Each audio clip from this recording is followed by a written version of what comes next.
Bon, aujourd'hui, je m'intéresse à la fonction ZProbe sur ma CNC, ainsi que le mapping par rapport à une zone précisée, des différents points de l'atterrissage de la fraise sur la surface cuivrée. Donc pour mesurer ce contact physique entre la fraise et la surface cuivrée, je vais tout simplement établir un contact électrique. Voilà, c'est pourquoi je branche ici, là, et on voit que la plaque de cuivre est reliée par ici. Donc, lorsque la fraise vient toucher le cuivre, s'il n'est pas trop oxydé, bon là j'ai vérifié, bien à chaque fois ça va mesurer l'altitude où la fraise atteint la surface de cuivre. Alors, je commence par remonter la tête. Et je lance la fonction ZProbe, c'est-à-dire la machine va venir voir à quel moment on atterrit. Voilà, une fois et deux fois en petite vitesse. Voilà, il a touché, il a établi le contact, il a arrêté de descendre. Je règle mon 0. Maintenant, je vais créer une carte de mappage. Voilà, elle est là. Open.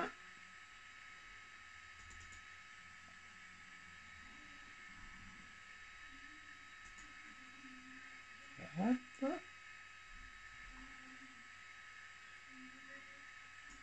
Et je lance l'opération.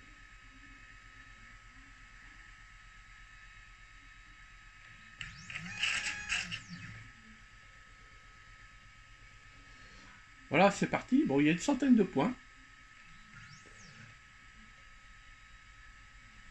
Ça va être un peu long. Je vais passer en pause à un certain moment.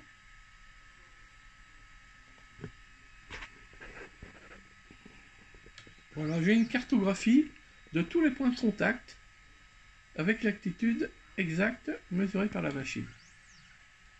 Ensuite, entre ces différents points, la machine va faire une extrapolation, bien entendu. C'est pour ça que j'ai mis des points assez rapprochés pour que ce soit le plus juste possible.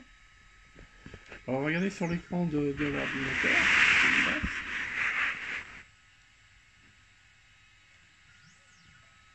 Voilà, elle établit une cartographie de l'ensemble des points. Ensuite, ici, dans un tableau qui est là, elle enregistre l'ensemble de ces points.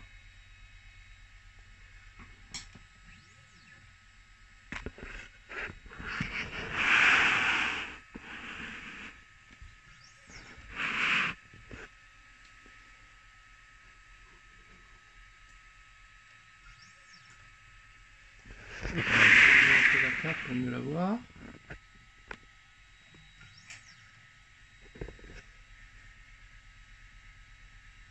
Bon, j'ai une dizaine de lignes et de colonnes, ça va être un peu long.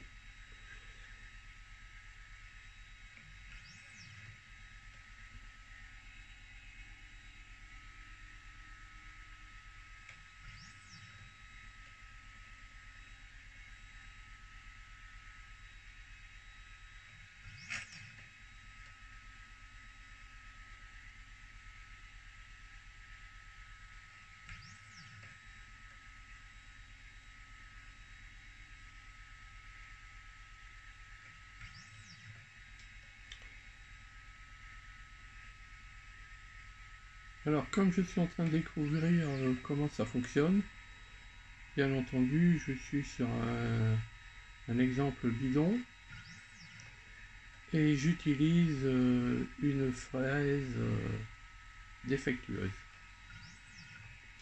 ainsi qu'un vieux PCB que j'ai dû acheter lorsque j'étais encore étudiant.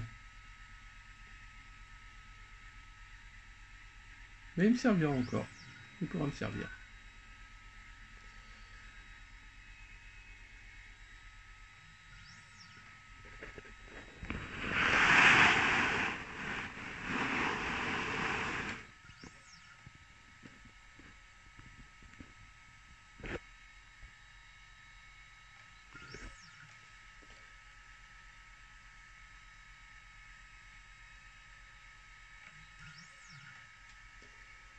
Alors je ne sais pas si on le voit sur l'écran,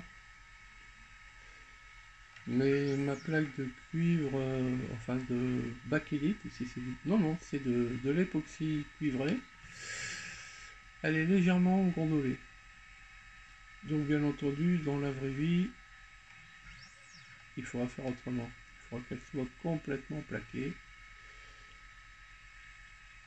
de manière qu'une pression de la fraise sur la plaque ne puisse pas déformer celle-ci.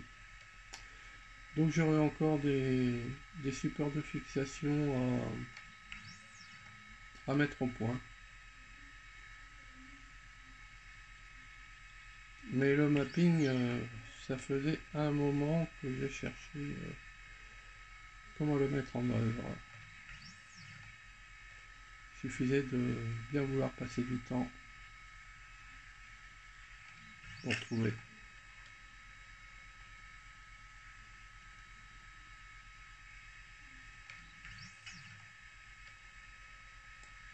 Ça devrait me permettre de, lorsque je vais graver des circuits imprimés, de ne pas mettre une profondeur trop importante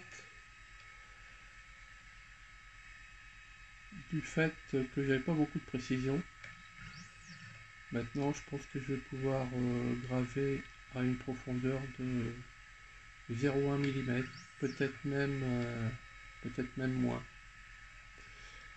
On verra. Au niveau de l'écran, vous voyez la carte.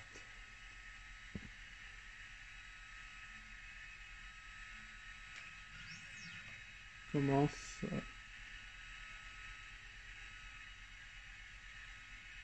à être créée.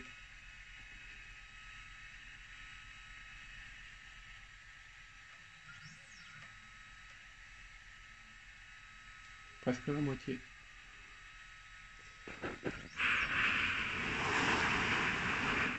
Bien entendu, je ne fais pas tourner le moteur. Sinon mon petit fil se barrait très vite.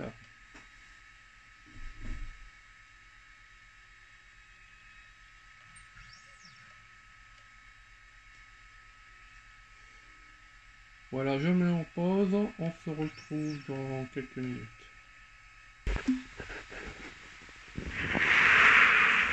Un petit aperçu de ce qui se passe sur l'ordinateur, où on voit à chaque fois la mémorisation de la nouvelle altitude pour le point, pour la coordonnée indiquée. Là.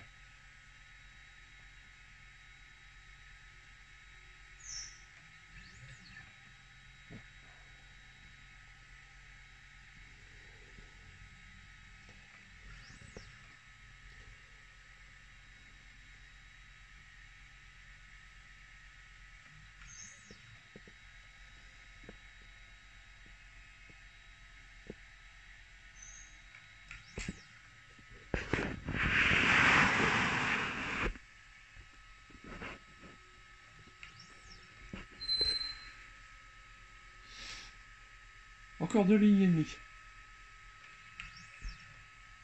C'est une petite pause. On se retrouve pour la fin. Bon, je vais mettre ce petit fil en place pour pas qu'il soit arraché. Ce serait dommage.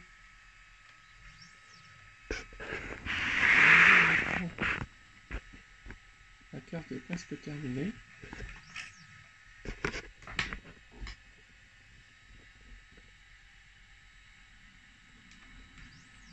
Le dernier paramètre d'altitude sont en cours d'enregistrement. Voilà le dernier normalement.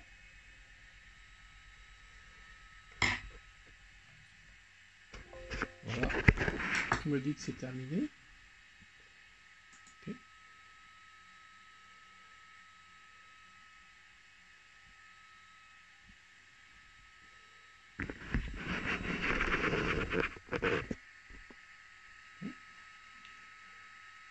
Je vais faire ma tête.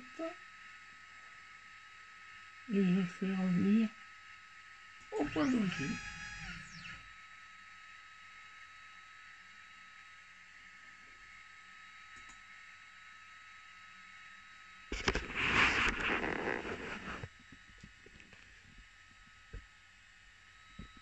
J'oublie pas de sauvegarder mon travail.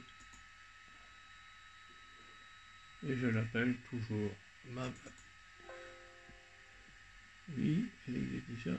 Oui, je remplace.